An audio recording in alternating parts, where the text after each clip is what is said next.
She won most talkative in high school, and she has been running her mouth ever since.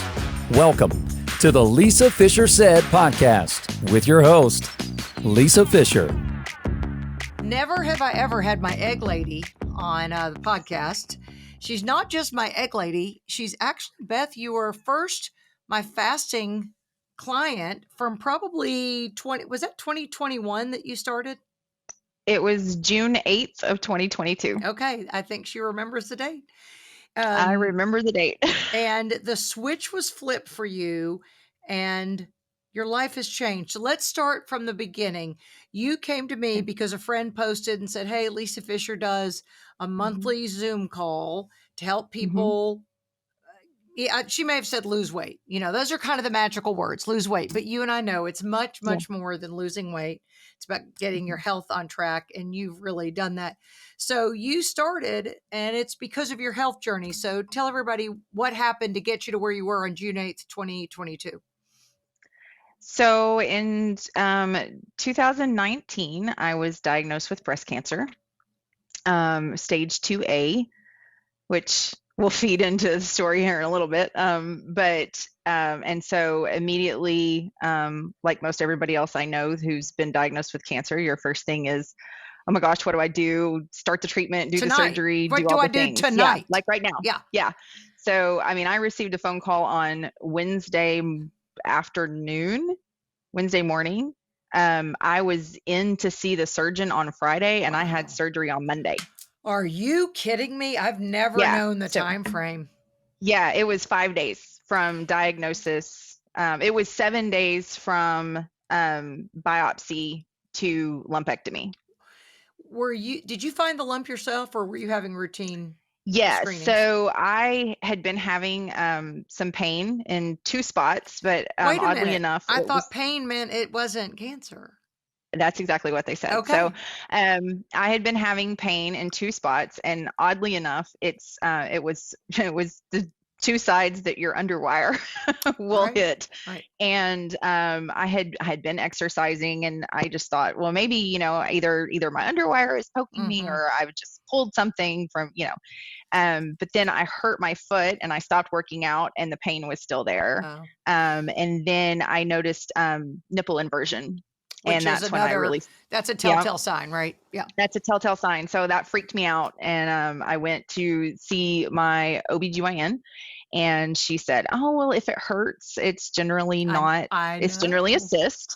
But you're 40. I was 40 and 6 months. Okay. And so she said, you're 40, you've never had a mammogram. So we'll go ahead and do a mammogram. But since you are having pain, we'll do a diagnostic instead of a baseline. And so that just meant that if they saw anything on the mammogram that was questionable, they would immediately do an ultrasound.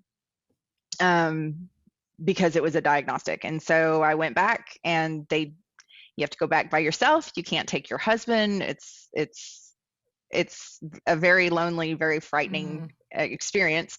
And I knew, I just knew. You did? And I told my husband, I said, just be prepared.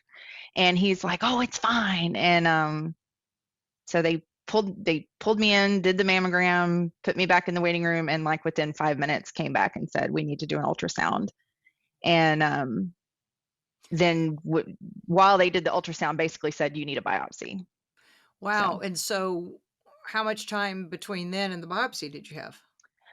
I had to wait 10 days to go from that. It seems like it was about 10 days, maybe 2 weeks between the mammogram and the ultrasound, and then the biopsy. And then, like I said, the biopsy was on Monday. I got the phone call on Wednesday and saw my surgeon Friday afternoon, and my surgery was Monday morning. And you did a double mastectomy at that point, right? Well, the first thing was a lumpectomy. They removed both lumps. And then you had two lumps? I had two. Okay. I had one kind of by my armpit, and one more to the center. Are they both 2A? Were they two separate cancers? How was that? They were both small enough to keep me in the 2A category. Right. I would have been 1B, but they did find cancer cells, not like an organized tumor, but they did find cancer cells in my sentinel lymph node. So they took 5 lymph nodes, I think. And I think it was 5. I do know they try to preserve lymph nodes. 20 and 30 years ago, they wiped you They just took them. clean. Yeah. And I know that Yeah. didn't work. People get lymphedema, and it was a mess. I have it. Oh, you do? Even though they just took Mhm. 5. Mhm. Of course you Mhm. did. Of course. Of course I do. Right. So I And I can't. say that because she is my health coaching client, and we laugh about some of the things that she's overcome, and we laugh because she has been triumphant and you've worked so hard. I And laugh because I'm like the textbook of if it can happen, Yeah, it's going to happen to right, me. right. So, but yeah, I remember whenever we talked about what was going to happen during the lumpectomy and everything, she said, we inject a Mhm. dye that goes to the lymph nodes to identify the sentinel lymph node, and then the next few, and we only take those, and that drastically reduces your chance of lymphedema. But my right arm, and I'm right-handed too, Ugh. so it's my right hand every morning is like little sausages.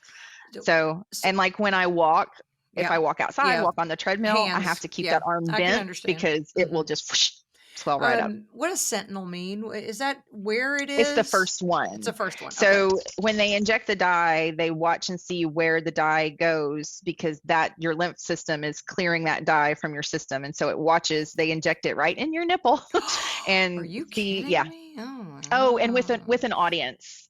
Can I just tell you that breast cancer is like one of the most just mortifying things, because there's like 5 people in the room and you're just exposed, and I'm a very private person, and I just cried during all of these things because they just bring people in. Okay.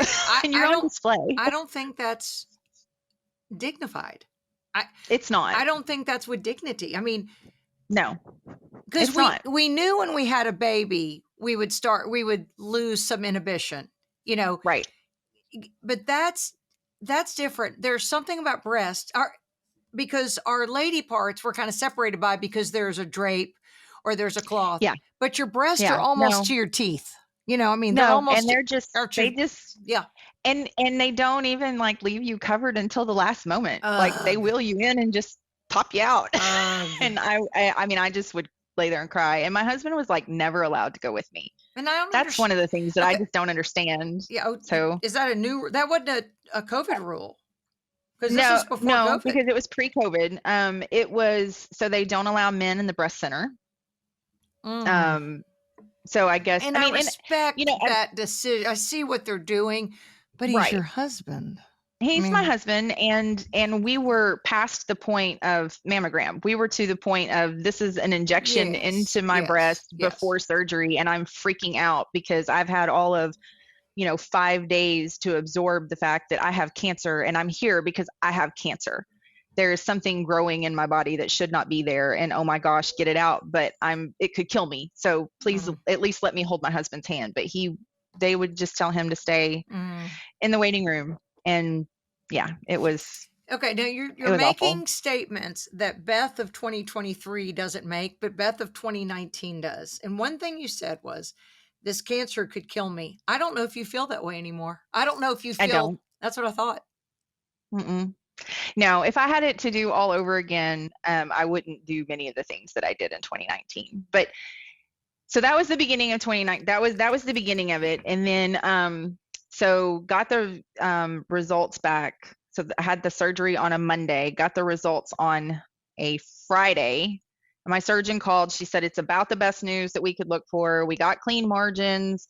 The only thing is we did find cells in a lymph node, and it was encroaching on the border of the lymph node. And they could not definitively say that the cancer cells had not crossed the border. Now, knowing what I know now, by the time a tumor organizes in your body, cancer cells are in your body. They are in your bloodstream. They have traveled your body. That's just where they found a place to set up camp. But I didn't know that at the time. And so hearing that, oh my goodness, they might have escaped a lymph node. We must go poison everything, and not knowing that, of course, they're already in your blood. I mean, I know that now, but so got the results on Friday. My my surgeon really was iffy on whether or not I needed chemo.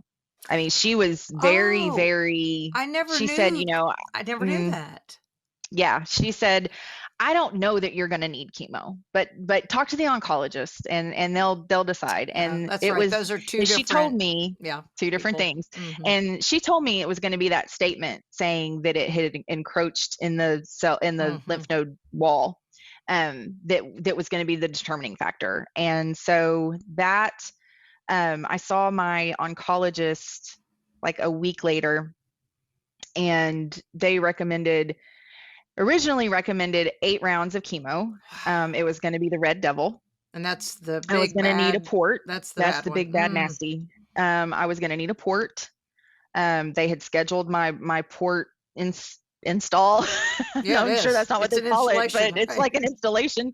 Right. They had scheduled that, and they I can't remember if they took I don't know what they did, but they did something to order an oncotype test. I'm pretty sure that's what it's called. Yeah, And I've seen they that word. tested for the gene, and which I didn't have. But why would it matter then? Well, so on the gene, I think they test to see if I have the gene. I think they consider it more likely to recur. And they also wanted to know, because I have 2 daughters.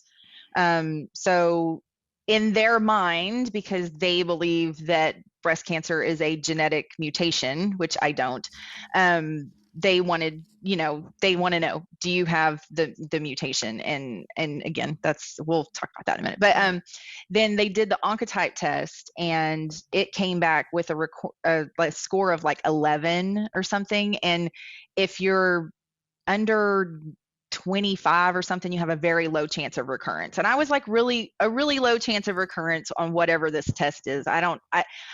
Knowing what I know now, I don't know enough about that test to know if I put any stock in it at all or not. Really? I don't know. I haven't, I think, I don't even know that I've thought it through until just right now retelling the story. I'm like, oh, I don't even know if I believe in that anymore. But at the time it was like, yay, I scored really low on a test. It was the first time that was ever a good thing. Right. And so they decided to only do 4 rounds of chemo, and I didn't have to have the Red Devil. And so I didn't have to have a port. So I did 4 rounds every 3 weeks. And my dog keeps walking through. That's okay. I did 4 rounds every 3 weeks. I started on April 1st. It's weird how I remember these things. I started on April 1st, and my last one was on June 5th of 2019. Okay, let me interrupt with something. I know, from what I know about your story, is if there were recurrence, you said no way in hell would your husband or you ever, because it's a choice you both make, because it's a family event. You said I would never go through it again, and you didn't even have the Red Devil or 8 rounds of chemo. Right. You had half of what they thought, and you didn't have the big guns, and you still say that. So whatever you had was brutal. Don't talk it down like it's no big, like it's not Red Devil. It's not even just the chemo. It's the stuff they give you with the chemo and what it does to your body. So my family has a history of bad livers and liver issues, and I think chemo helped destroy my liver and is going to cause me problems down the road. But they give you a ton of steroids. They give you they load you up on antibiotics all the time, and all these things are killing your gut. Why do you take antibiotics during chemo? They give you antibiotics during everything. I'm almost certain they gave me antibiotics at one point, and I can't remember why. But they give you a whole IV full of stuff before they start the chemo. And then I had an allergic reaction to the chemo. Of course you did. And so like my blood pressure completely bottomed out, and every medical professional in the room, and some came from other rooms, like were surrounding me. They had me on oxygen. They pulled everything out. They were pumping me full of steroids because my body was freaking out. I turned my whole body turned beet red. My mom was freaking out. It was the one that my husband wasn't there with me. And it was my mother. And she was just like, this is not okay. So what caused that? They say that if you're going to have an allergic reaction, it's normally the first or second treatment. Well, mine was the third. And then it happened again on the fourth. So again, textbook, if it's going to happen weird, it's going to happen to me. So you really can't tolerate chemo, the truth. No. And then after the chemo's over, they give you this this horrible stuff. It's called Neulasta. I'd have to look. I think it's Neulasta, but the whole purpose is it's supposed to help with white blood cell, keep your white blood cell count. So you don't get neutropenic, right? Or whatever that term is. It is torture. Oh, wow. It makes your bones feel like they're splintering in your body and trying to poke through. Wow. And it was worse for me in my ribs and my spine. Wow. So you can't every not day. Breathe. Yeah. Oh, I mean, gosh. we were to the point we bought a hammock stand and set it up in the living room and put me in a hammock because I couldn't handle pressure on anything. So sitting was uncomfortable. You had to suspend. Sitting was horrible. Weightlessness. I'm so sorry. That's okay. Somebody is here, and so my dogs are barking. Okay. But no, everything, laying down, sitting down, everything hurt. And so we tried a hammock to just see if it would take the pressure off a bit. Just breathing was so incredibly painful. And again, this is 4 treatments. Some people 4, have 8 yes. is what you're saying. During that time, because you were drinking the Kool-Aid, and we'll just say the collective Kool-Aid is what Western medicine says and doesn't give you an option. It doesn't sound like they sat down and educated you and said, now, Beth, there are things you can do with your diet to mitigate cancer. Oh, no. Nobody mentioned Not that. only did they not give you, here are things you could do, I specifically asked if there were things that I could do and was told, if it sounds good, eat it. And the whole time, good, eat it. If it sounds good, eat it. If it sounds like something you can eat it. If you want ice cream, eat ice cream. It may be the reason you were in an oncologist's office. I mean, for all of us, I'm not pointing a finger. I'm saying we're all there. Absolutely. And not only that, they have a snack cart in the chemo room. Don't even tell me. I don't want to know. It's going to make me mad. Oh, Skittles. There you go. They had, candy. There you go. They had all of the crackers. Didn't Skittles just get on the carcinogenic list like in the last few weeks? I'm sure. I think there's some chatter about it. It's looking back now and looking and seeing what was on that, and people would bring in large, frappuccinos, and I'm just thinking, now that I know, I'm just thinking all they did was just feed the cancer. Bring in cancer feeding sugar, So this is when I get skeptical, and my husband fussed at me today because of something I said on another podcast I'm on, and it's not medical podcast at all. But he said, I am no friend of the cancer industry because I said they don't want to cure cancer. And a lot of people say that flippantly, but you've walked the path. So I'm not saying that because I've walked through it. I've seen my mother-in-law die from it. Not from the cancer, y'all, from the treatment. My second mother-in-law, he remarried. She died not from the cancer, but the treatment. And so the treatment, and I know people are saying, well, Lisa, it's this or death. No, not really. And your position really changed on that. So with a 2A diagnosis now, knowing what you know, would you have had chemo? No, I would not. I would not.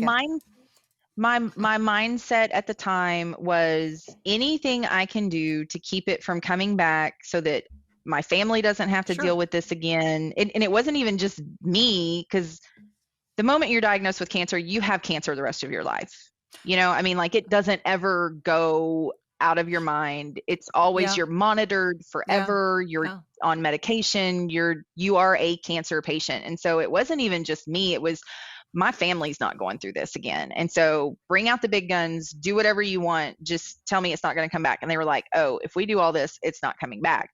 So we did the chemo. We did, they started me on a hormone blocker, tamoxifen, which actually, now that I know, it kills your liver. Great. So I've already got I had fatty liver anyway, and I've got the family history, and now they're giving me something that makes it worse. But when I ask if it makes it worse, oh no, it's fine. It's not fine. I had a double mastectomy at age 41. Okay. So you had the lumpectomy. Then what made you go back and have the double mastectomy? Because I had multiple tumors. Oh. and I had dense breast tissue, and I forget all the things now, So but they that's a kind of made bad it thing? sound like, Dense breast? apparently, Oh, because I I guess. have it, and so that's why after my thermography once, I did, I had to fight my way through to not have the mammogram, but I did have the ultrasound, and he said, "Well, you've dense breast tissue." He said, "A mammogram doesn't benefit you anyway," but I have to tell you, I recommend a mammogram. So I didn't Yeah. know that dense breast tissue, like he didn't say one way or the other if it was good or bad. He just Yeah, said I I had think it. it just makes it harder maybe to identify Diagnostically. the things Okay. that they want to go and get. So, um, somebody keeps driving by my house. That's okay. It's Fine. upsetting the dogs. But so they said, hey, Lisa, hang on just a second. Hold, please.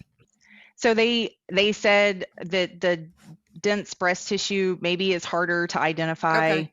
future tumors in future mammograms that they wanted me to have for the Okay. rest of my life. So And let's they just just take your breast off. yeah. That's their remedy. But here's the weird thing. I was totally willing. Well, Like now I look at it and because I think, what was I doing? well, But at the time, they make you you're think they're terrified. on fire, right? hmm And Yeah. let me go ahead and set something else up about you. You're a mom to, at that point, 2 young girls, hmm and this is hell on a family. And people Yeah.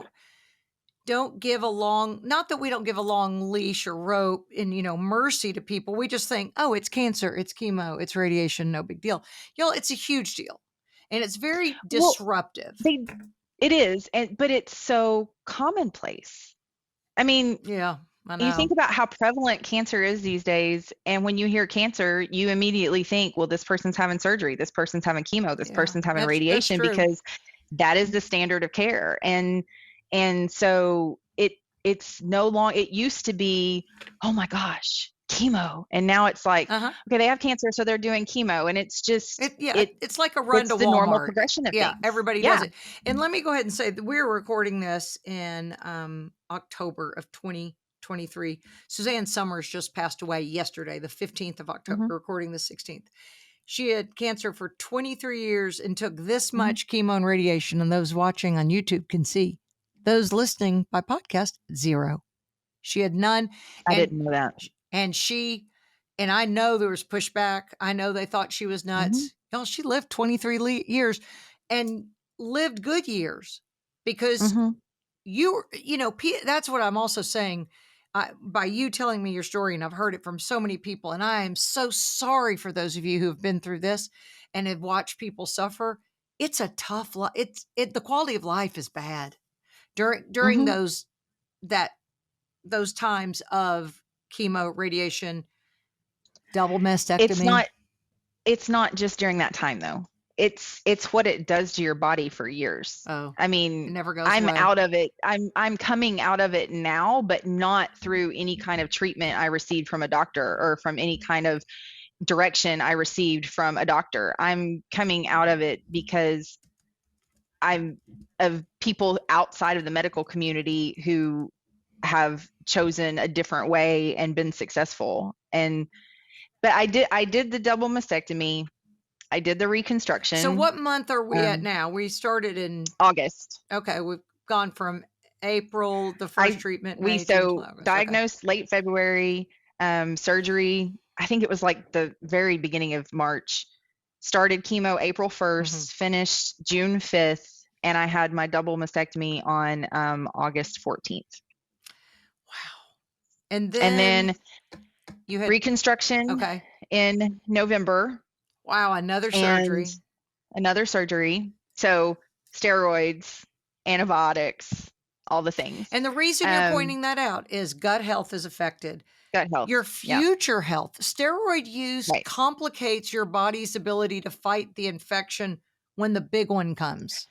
Well, and so that's what I think is so weird is that they give you steroids, which compromise your immune system. Yes. So then to counteract that, they give you antibiotics, which destroys your gut health. And it's like, what are you doing? And wait, which compromises your immune system. Which compromises your immune system. Yeah. So so that was, I had the reconstruction right before Thanksgiving, so mid-November.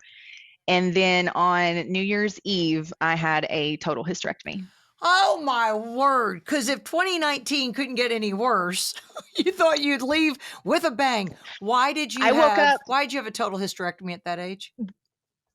Because I was told that my cancer was hormone receptive, both estrogen and progesterone, and that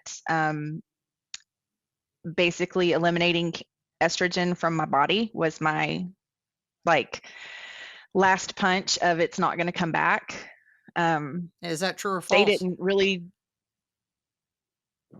We don't know. We don't know, right? No, we don't know. I don't think we know. I don't think we know for sure enough to do that to a 41-year-old. Right. But had you planned on any more children at that point? No. Okay. No, I hadn't. I had back trouble having my first one and ended up having, more problems with the second. And we had made that decision years before. But it's not just, do I want to have kids? It's, do I want to have a normal progression into, the rest of my life? Right. Because it wreaks havoc on your hormones in your body. So January 1st, 2020, you woke up in menopause. Yeah. Well, I had been in menopause since April because of the chemo. Wait, now why is that? I didn't know that. Chemo basically puts your body into menopause. It's chemically induced menopause. So you're having hot flashes, brain fog. Mm-hmm. Oh my! And you were 42. 40.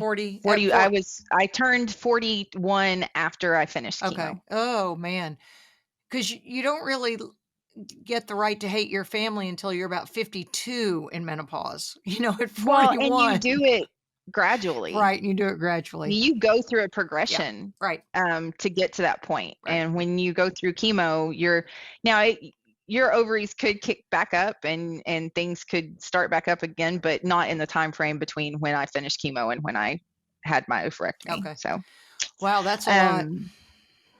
And the other thing is the hormone blocker, the tamoxifen. I'm pretty sure that they said that it increases your risk of cervical cancer, and either cervical or ovarian. I'm not laughing. So they just take it out. You see what I'm saying? I'm saying. I know. And then, oh gosh, do you follow Dr. Thomas Lodi, Lodi? Have we discussed him? Mm-mm. Oh, girl, follow him tonight. I may put him down in the show notes. He is, I believe, I'm pretty sure he's an MD. And his post today was, don't get a mammogram. And I thought, I could see the high heels being thrown at him now. Because if I even mention that people need to consider the options, people remind me they were diagnosed with a mammogram. I don't deny that, people. I'm just saying there is a risk in a mammogram. And he said, why are we giving people, because it's not just one mammogram. Then you have to go back for a second one. Then so many of my clients have them every 6 months. He said, then you're putting people at a lifetime risk of radiation that causes what? Cancer. And he said, well, he likes ultrasound. He doesn't think thermography is at 100% yet. He likes what an ultrasound or sonography does. So there's I'm just saying there's options. Once you get in the pipeline, now you're getting annual CTs, bone scans, PET scans, all of these things that continuously, expose you to radiation. And then the first time they see something wonky, you know what they want to do? They want to do biopsies, and they want to do all these things that are invasive.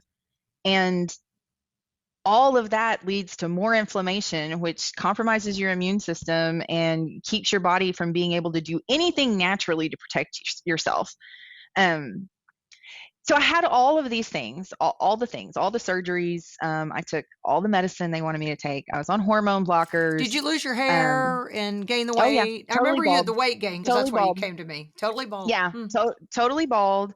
I still don't have eyebrows. I mean, they're there, but they came back they're so see-through. I got a girl, and she's from Conway. She comes to Little Rock. She can paint them suckers on so quick. That'd be great. Yeah. But they came back. I didn't have, I lost eyelashes, eyebrows, everything. Destroys your fingernails. Oh, really? Yeah, anything I had growth. Stripes on anything that grows. Which, I don't know when a good time to say this is, but anyone who's going to do chemo, fast for 24 to 48 hours before a chemo treatment, because your healthy cells will go kind of into hibernation mode, and your cancer cells will gobble up the chemo if you choose chemo. Definitely fast around okay. chemo. So, But and one person that you've used as a resource is one of my guests, Dr. Thomas Seyfried. He's the foremost authority on the metabolic method approach to cancer, and he just says cancer is not a genetic disease. it's not a somatic Not a mutation. It somatic is a mutation, metabolic. meaning, It's a metabolic. It's a disorder of the mitochondria of a normal cell. That's just it. It's not a cancer cell. Is not some foreign invader that comes into your body and takes over. This is you. It is a cell that makes up your body, that's been in your body the whole time, and something went wrong with it.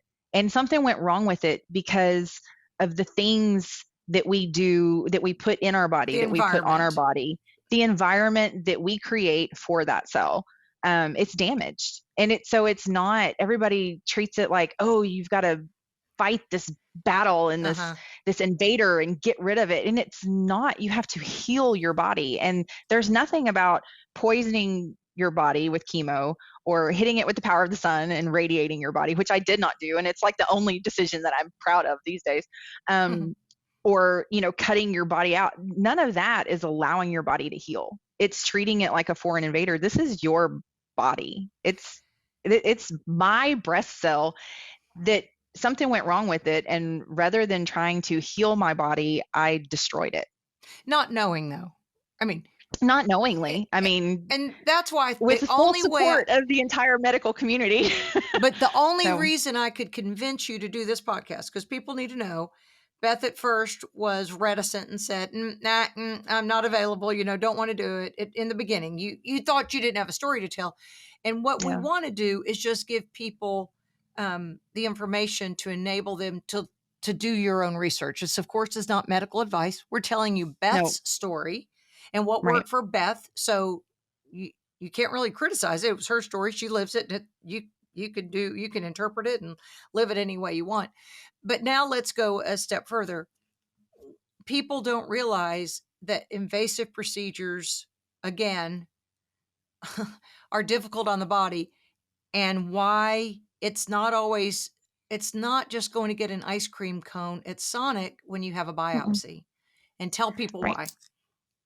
So after all the surgeries, I was like, okay, I'm gonna lose all this weight, because I had gained all this weight through the surgeries. Because again, every procedure comes with steroids. And when menopause. I had those, and menopause. So when I had those allergic reactions to the chemo, they like doubled and tripled up on the steroids. I mean, just like overloaded me. Like I couldn't even stay awake every time. So I mean, I had just been flooded with steroids. Plus, another thing is I've had a bad knee since 6th grade. I have taken anti-inflammatories every day of my life since 6th grade. So, I mean, I was ripe for all of these things. So when the final surgery was over, I'm like, okay, I've got to lose this weight. All my surgeries are done. I'm going to start working out. Well, this was January of 2020. So guess what happened 2 months later? COVID. I read the newspaper. And, I remember. Yeah. And so, dealing with, I've now got kids at home. I have a special needs child that I'm now trying to teach and work a full-time job. And my hormones, what's left of them, are just either all over the place or nowhere at all. So you had no relief, whereas I'm living the testosterone replacement dream and the estrogen. Don't mention hormone replacement therapy at all to my oncologist. I will get fired as a patient, because there's the door. I mean, if you do, there's the door. Yeah. Not only will I not treat you, but none of my partners will either. So I'm the whole time. I mean, and I'm not the only person who gained weight in 2020. I mean, let's be real. But I was so skinny as a teenager, people thought I was anorexic. I mean, like I started gaining weight in college, it crept up on me, and I was by no means skinny mini when all this happened, but I gained easily 50 pounds probably more than that, between January of 2020 and when I talked to you in June of 2022. So like easy 50 pounds. I've lost the weight before though. I gained a lot of weight when I had my first baby. I had back surgery when she was 17 days old, and I Oh, gained a wow. lot of weight because I was still carrying the pregnancy weight, and Yeah. plus then I had back surgery and Ooh, trying to nurse a baby, and so I gained a lot of weight during that. And then, just trying to, I had done Weight Watchers. I knew how to lose weight. I had worked out. I knew how to lose weight. I knew all the things, and that didn't work anymore. And everybody says it's different to try and lose weight during menopause or after menopause, but it's when you've got menopause on top of all the damage that you just did to your body through intentional poisoning, which is what chemo targeted, but intentional targeted, poisoning, right? plus all of the surgeries and all of the things that come with that. Nothing was working, like nothing. I could not, and I was so heavy at that point, like my knees hurt. I couldn't work out. I mean, nothing that I had ever done worked. And so I had dabbled in intermittent fasting, but I had never changed what I ate. I changed when I ate, and I did it for a little bit in 2020, in 2021.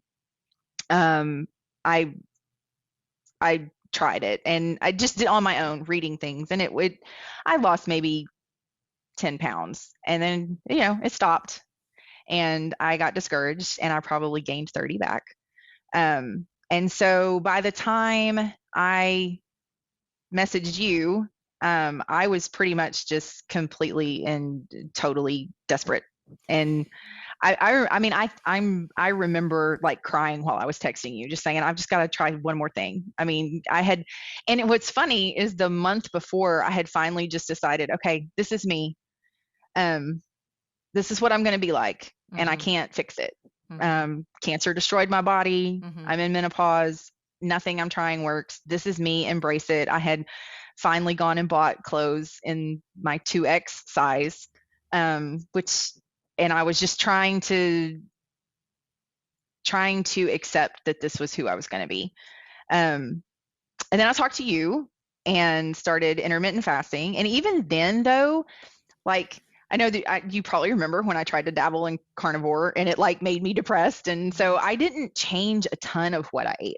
There were some things that I didn't do, like I can't remember. I mean, I was a little pickier about my ingredients, but I didn't go real hardcore in changing what I ate. I focused mainly on changing when I ate.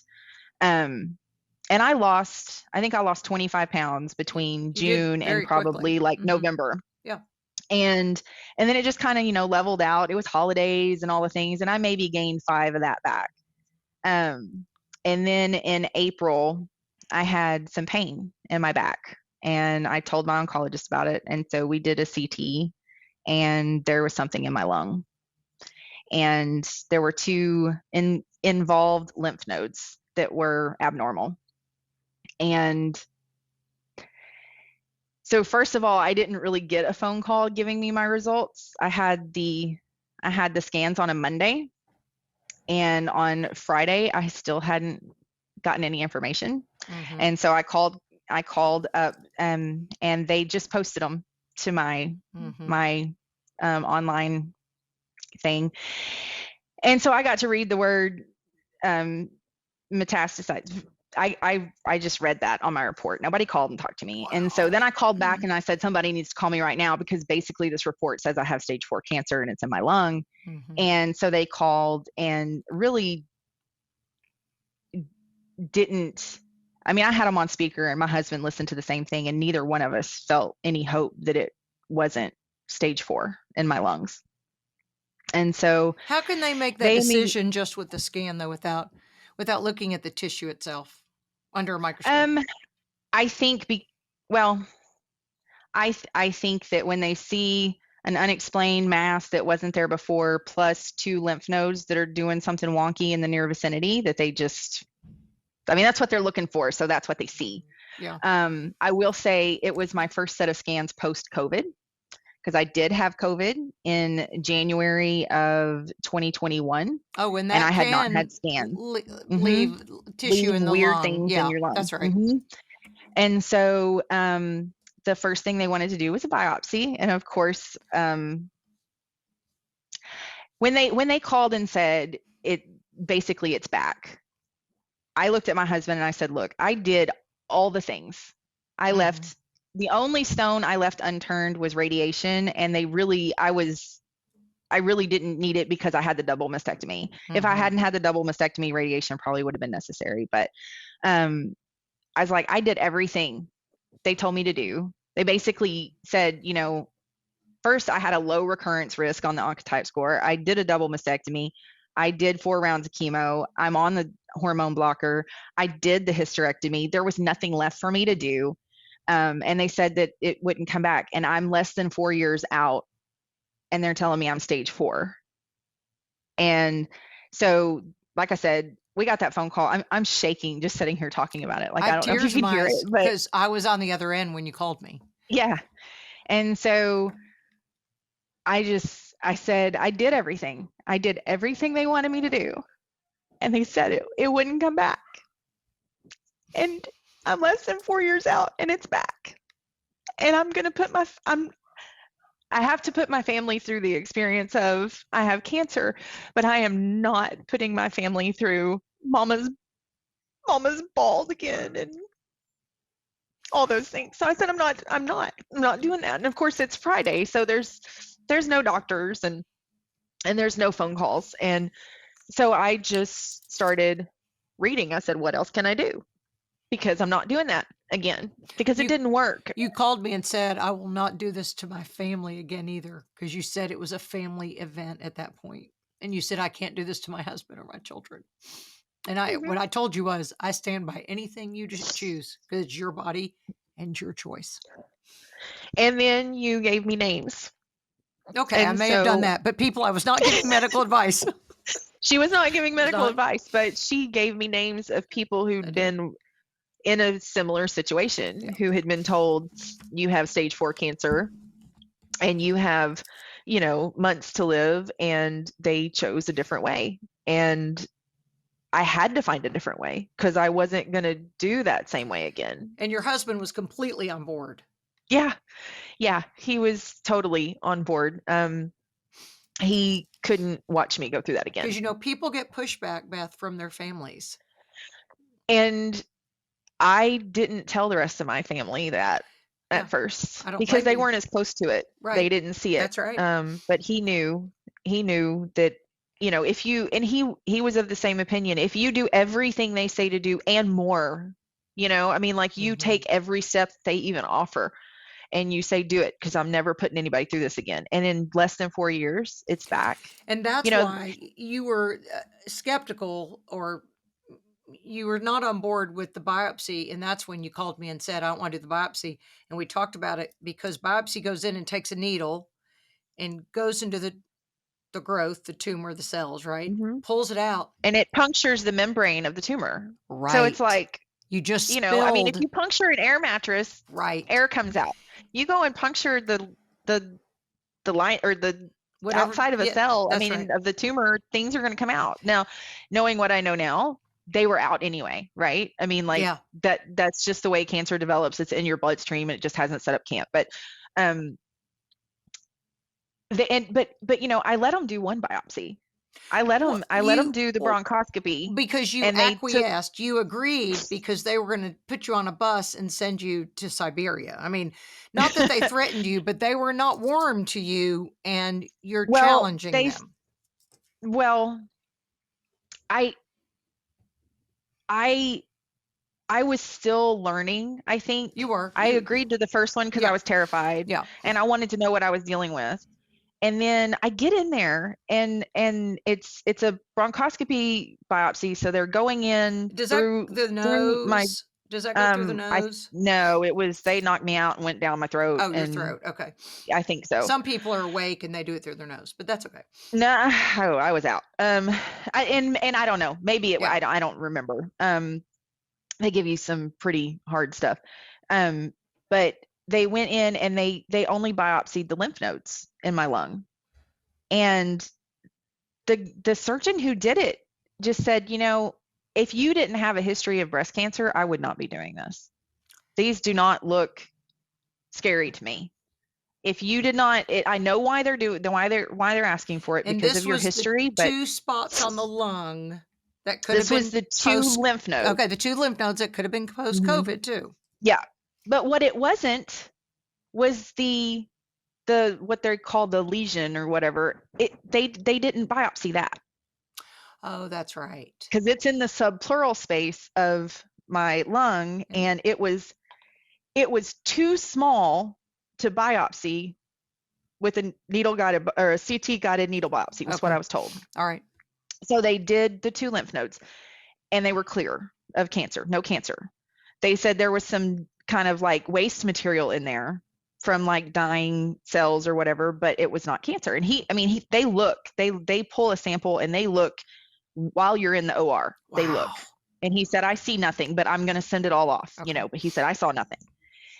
And so we went back for that final report from the oncologist, and was then told that I needed to have a CT guided needle biopsy on the lesion that That's right. hasn't grown. It's the same size as it was when it was too small to do a CT guided needle biopsy. But now we need to do a CT guided needle biopsy. And I said, no, I didn't want that. No, thanks. So they did a PET scan. So I got radiated. Well, but you fought that and you didn't do it immediately. You said, let me buy some time. Yeah. So I asked if I could, I wanted to think about it. They said they thought it was, sarcoidosis. Yeah. So it's an inflammatory disease and blah, blah, blah. And so they said they wanted to do a PET scan and they told me this, they said inflammation shows up on a PET scan. So they use a PET scan not just to find cancer through a metabolic process, I might add. A PET scan identifies cancer through a metabolically active group of cells. Okay. They basically give you a glucose lookalike substance, and the cancer cells go, and that's how they find cancer metabolically.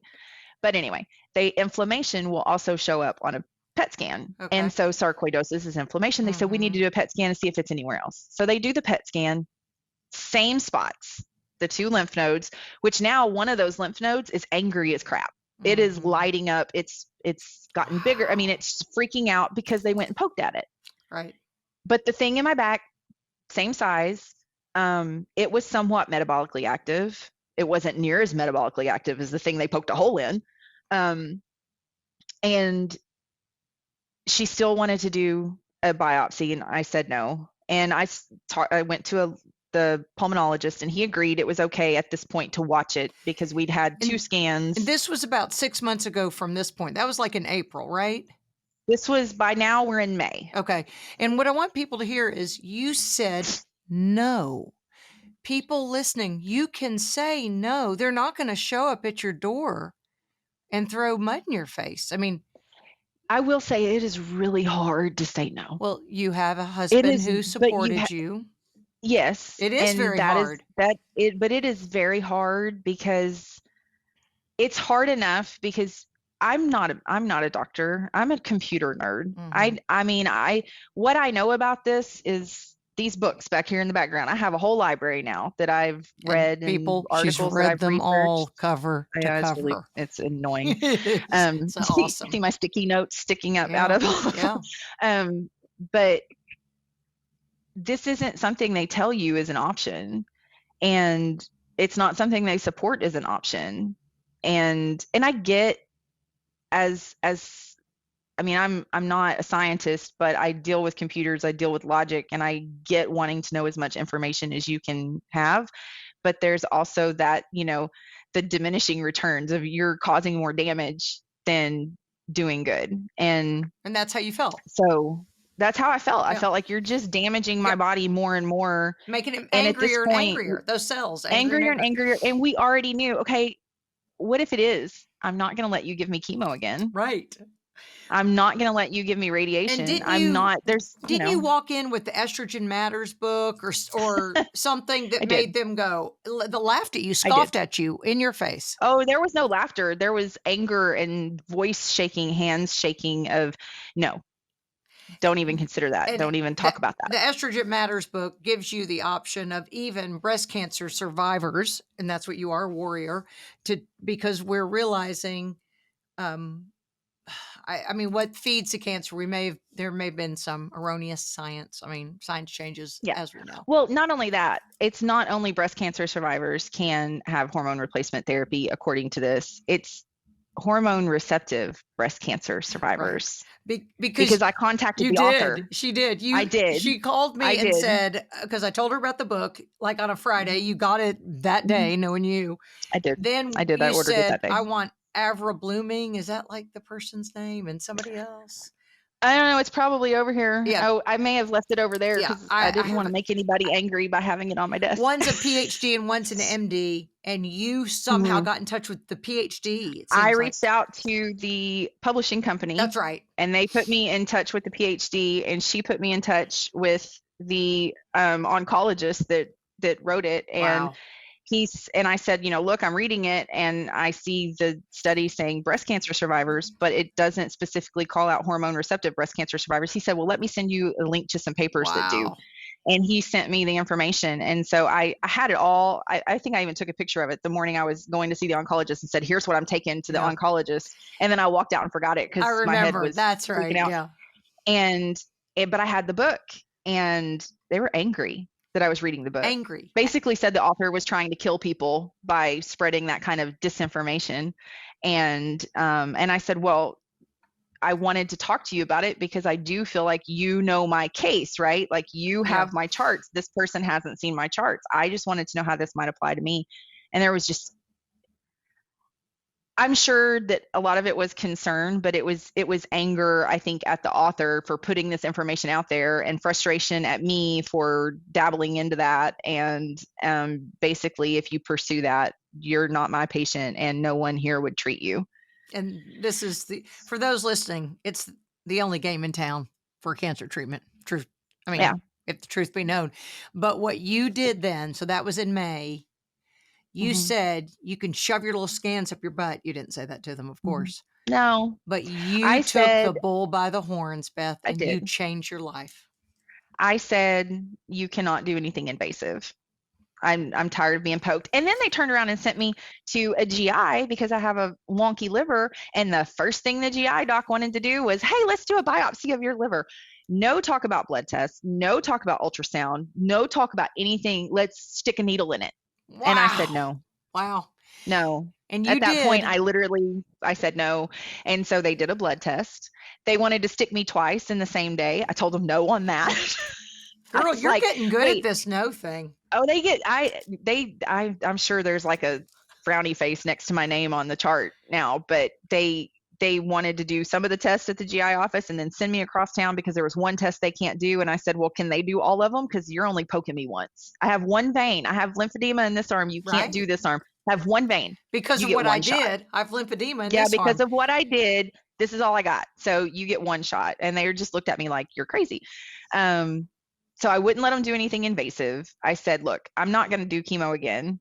If you're really that worried about it, go take it out.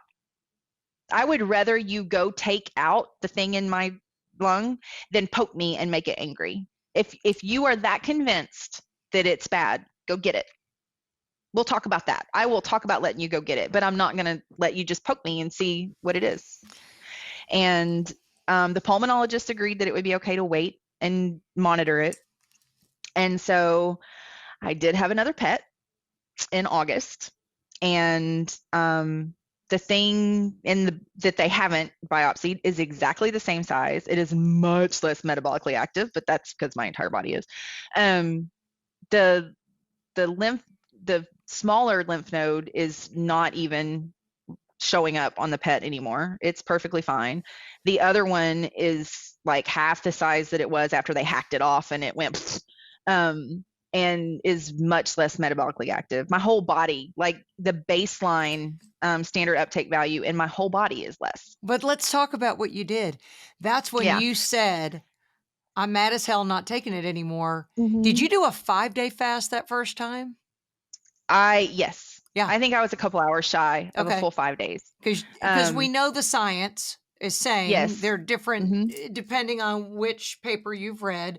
5 days, 7 days, 10 days. We know that cancer dies, it starves because cancer, that's what the whole somatic metabolic Origin's about. It's about feeding Well, it. You didn't feed it. And the thing is when I did that, I chose, so I had eaten Thursday evening, and then I got those results Friday. Well, you don't have much of an appetite when that happens. Yeah. And so I immediately said, okay, based on that study that you and I had talked about before, the 5 to 7 day fast, I said, okay, I'm starting a fast. And I just right then, so I had started unknowingly on Thursday night. Yep. I was just like, no.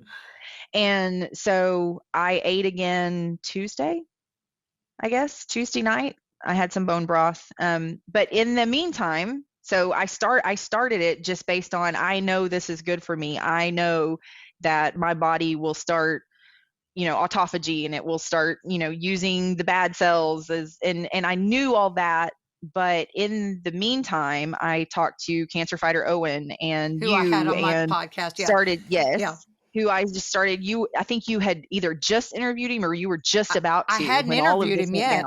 I just said, I found this guy. You got in touch with him and he I got in touch with him on Instagram, and and he's like, do all these things. And so, I think he pointed me towards a couple books, and then I read those, which pointed me towards more, which ended up, that's not even half the library. The rest of it's across the room.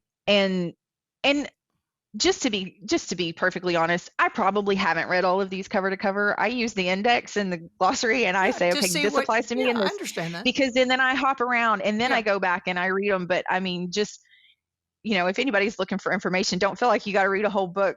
Go pick out what applies to you. But so I started talking to people, started following people, started reading things. And I said, okay, when I break this fast, I have to give up the carbs.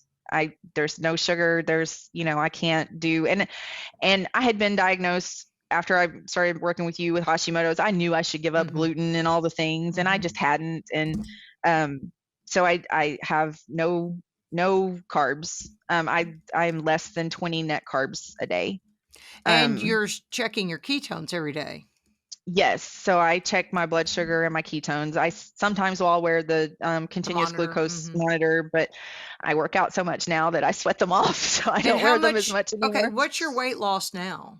Because you're back down to your skinny weight. I'm a total of 70 pounds since June of last year. Wow. It's a total of 50 pounds since April. Yeah. In 6 months time, because you went at it, sister. Y'all, she works out like twice a day. I mean, it's kind of getting silly. It is kind of getting silly. And I don't know if you can see this, but I'm going to show you. So this is May of last year. Okay. That is May. This is almost 1 year ago to the day. Yeah. That's 1 year ago. Wow. And I'm like, Now Darren is going to want those. We're going to do your publicity photo. We're going to do the metamorphosis of Beth, because we need the skinny Beth now. Because you're wearing mediums, right? That's a medium shirt, medium pants. Leggings. I mean, I just bought medium leggings this weekend. I have them on right now. I have a nice little shirt on, but I got my leggings on because I got kickboxing after this. So, but yeah, I bought my first medium t-shirt. That's awesome. So I steal from my girls' closets now. I love it. So, well, you're my egg lady, so I see you more than we just you do talked, see me, and I've seen you shrink. And it wasn't just shrinking. I did that 5-day fast and then started eating, right? So I started the fast on Thursday. I started eating on Tuesday, and I woke up Thursday and I looked at my husband. And I said, I haven't had any hot flashes. Okay, now that and is I had done medication after supplement after everything, because I was having so many hot flashes like every day, 5 minutes, hour. Yeah, it was all the time. I couldn't sleep. I was constantly covers off, covers on, covers. It was horrible. I had bought all new pajamas, just trying to find anything to keep me cool. But within I couldn't even remember when it had stopped. I just didn't realize it till Thursday. But that was like April 20th. I don't have them. Amazing. I giving up the carbs and going low carb, cutting out the sugar, cutting out the seed oils, cutting out all those things, cutting out the snacking, all of that. I don't have hot flashes anymore. And exercise is part of your routine. Yes. I know you have a faith, because we know that that has something to do with also our ability to make it through each day. I'm sure you have mindfulness. I know you get time in the sun, Yep. sunlight, vitamin D. I mean, you're doing I have a everything grounding sheet now, right. Are you so sleeping on I one, sleep or are you on just I sleep on it. okay? Yeah, I've thought about getting one. What I want to point out is her doctor told her none of this. And I'm not pointing a Not finger even at when I doctor. asked. I And asked. they said, That's the eat whatever thing. you want. It's not that they didn't volunteer the information. It's that when you ask, what can I do? What can I eat? What are the things? I mean, I asked several times about diet, and the closest I was told was after several times. First of all, I was told I couldn't reverse fatty liver, which is not true. Because she And then I did. was, because I have, yeah. Right. And then the other thing, she said, well, maybe Mediterranean diet. Which is a step in the right direction. I remember It when she is. told you that, and that is moving in the right direction, but It it's is still, moving in the right it may direction, have but it too was many grains for probably mhm, what your body needs. Because right. if you understand the metabolic process, what feeds cancer, well, is glucose and glutamine. And that's what, Mhm. and if you have any questions, I have a podcast episode with Dr. Seafried. And that's where, in fact, I sent you the raw audio. We don't do that, but I said, Yes. Darren, Yeah. I want to send the raw audio. And you called me and said, you're describing my life. Like Yeah. It there's was so yeah. much about it that you resonated There with. was so much, yeah. And I mean, there's not a whole lot I can do about the glutamine without medical intervention. I mean, you can, if through a very, very extended water fast, you can impact your glutamine levels, but See, the that thing that I kind of can trips me easily up. control is the Yeah, the glucose. glucose. Yeah. And so you're checking still ketones every day. You still do you think of Mhm. yourself as a cancer survivor, thriver, warrior? What do you call yourself? Um, well, I mean, I think I said earlier, from the moment that you're That's diagnosed, right. you're a Cancer. cancer patient. Yeah, So cancer's in you, right? I I I I don't think of it as a survivor because I don't feel like I've survived it. But I don't feel like I'm fighting it But anymore so you're a either. I thriver. just You're a feel like, thriver. yeah, I guess so. I mean, I'm taking the steps that I feel like give me the best possible chance of it not becoming something that harms me again. I don't know that I'll never have cancer in my body, but I don't know that anybody doesn't I was have going to a say, little, you know? I don't we mean, all have it? Isn't probably. that what the I mean, theory based on is? the Western diet Yeah, and right. our way of life, I mean, I think that we all at this point probably have damaged mitochondria in our cells. I mean, that's just Yeah, because for sure. that's the way our lifestyle For sure, supports it. that our grandparents didn't have. And did I tell you the story? Because Logan Duvall, our friend who also was Mhm. on that Seafried interview, his son has fought and beat Wilm's cancer, stage 4 cancer, Mhm. pediatric cancer. And I told him this story, and I meant to tell you about the woman who was 79, who I said I saw at Dillard's. And Mhm. You yeah, told me. okay. So I need to tell my audience. So saw her at Dillard's. She's a lovely lady. And we talked, and she said, "Did you know I had surgery?" I said, and I kind of remembered. I said, "Oh, that's right. You have breast cancer. I'm so sorry." She said, "Thank you." She said, proudly, beaming, smiling, she said, "I had the smallest cancer they've ever seen. And they still, y'all did a double mastectomy on a 79-year-old woman who's going back for reconstruction. Do you know every time you go under the knife, it's another risk? Do you know every time you're in a hospital, you have a risk? That's where you get sick, is the hospital. That's where disease is. Yeah, We that's sepsis. I abusive. mean, the risks involved.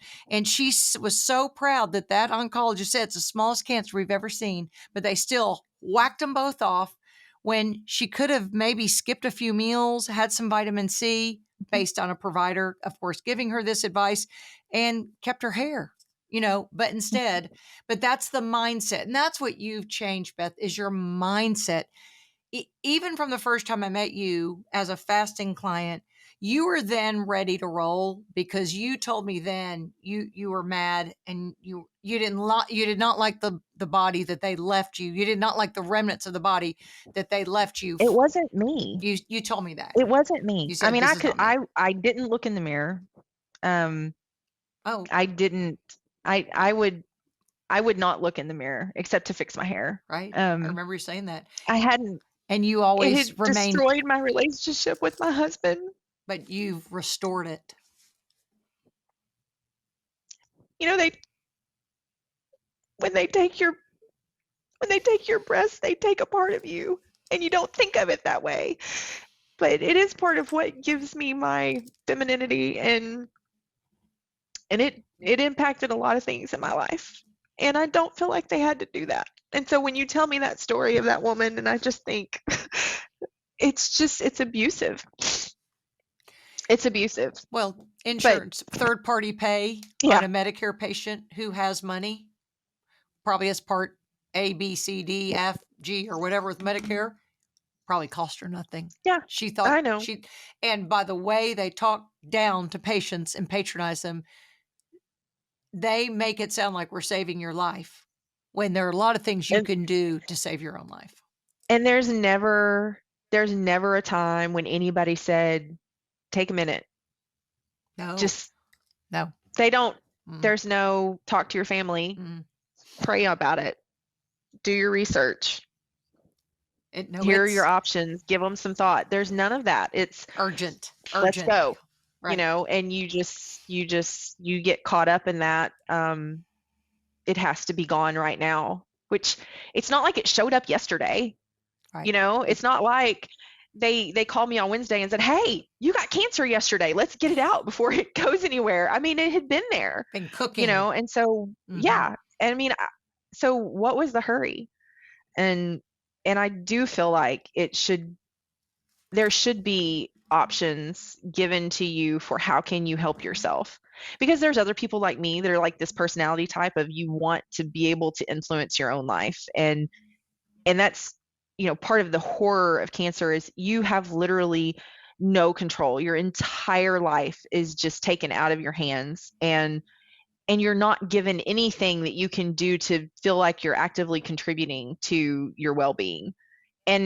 And that's what I have found since April, is that there are things that I can do. There are things that I can control. There are better habits that I can teach my children so that my daughters don't go through this. Because you know what? I'm raising them the same way I was eating and living, and all the things that I was putting on and in my body. I was raising them the same way. I was setting my children up for cancer. You know, they're my babies. And you've righted it's not that just ship. saving me, it's saving them. That's right. But it's just our culture. It's what we eat. It's how we eat. It's the emphasis that we have on every celebration has to be food, and it has to be, you know, Cake. Food that's killing you. And, you know, I mean, not every culture is this way. I was just talking to my doctor today, and he had been to, I know he said Italy, but he may have been other places. And he said, you know, everything they eat is fresh. They have tiny refrigerators because they don't stock up for 2 weeks in their fridge. What they eat goes bad within days. You can't buy meat at the store and 3 weeks later look at it and say, oh, I better eat this quick, it's about to go bad. No, they would have thrown it out 2.5 weeks ago. They go to the market every day. It's our lifestyle. It's supposed to be convenient, but it's killing us because it tried to kill me. I want my audience to know this is the girl that I'm interviewing who said, I don't have much to say. This may be the longest recording I've ever had. I'm sorry. I've loved every second of it. For those of you listening to, we had about a 2-minute period where the dog was barking. We had to stop the recorder and we picked back up. So I'm doing the math, but it was worth every second. Beth, you're tremendous. What do I tell you all the time? You inspire me. And you're like, what? Inspire you what? Like, oh, you're silly about it. I'm like, Beth, your story inspires me all the time. Well, you pointed me in the right direction, so thank you. You're teachable. You're very teachable because you were desperate. So now I'm crying again. This is my third time crying this hour. But it takes desperation sometimes to do that. You did. You changed your life. You changed future generations. And I thank you for doing this interview. Thank you. Go get your dogs. Yeah. Thanks for listening to the Lisa Fisher Said podcast. Be sure to hit subscribe and download all the episodes and leave a review, won't you? The Lisa Fisher Said podcast is produced by ClantonCreative.com.